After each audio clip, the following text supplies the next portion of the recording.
Tolibon harakati O'zbekistonning Termiz shahridan 58 km uzoqlikda urush boshladi. Assalomu alaykum hurmatli YouTube tarmog'i kuzatuvchilar. Tezkor xabar va yangiliklardan birinchilardan bo'lib xabardor bo'lishni istasangiz video ostida bir dona like tugmachasini bosib qo'yib, kanalimizga obuna bo'lishni unutmang. 14 avgust kuni Tolibon harakati Afg'onistonning shimolidagi Balx viloyati ma'muriy markaziga hujum boshladi. Bu haqda Associated Press nashri mahalliy deputatlarga tayanib xabar bermoqda. Deputatning so'zlariga ko'ra, Tolibon mamlakat shimolida joylashgan Mozori Sharif shahriga ham hujumni boshlagan. Ushbu axborotni harakat rasmiy vakili Zabihullo Mujohid ham tasdiqlagan. Balx viloyati markazi Mozori Sharif shahri atrofida og'ir janglar davom etmoqda.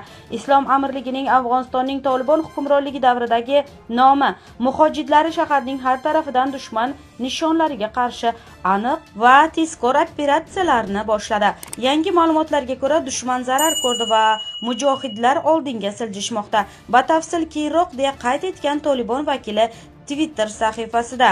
14 avgust kuni ertalab Gaitida 7,2 balli zilzila sodir bo'ldi. Tabiiy ofat oqibatida hozirgacha 300 dan ortiq odam halok bo'lgan. Bu haqda BBC xabar berdi deya xabar bermoqda Qalampir.uz Telegram kanali.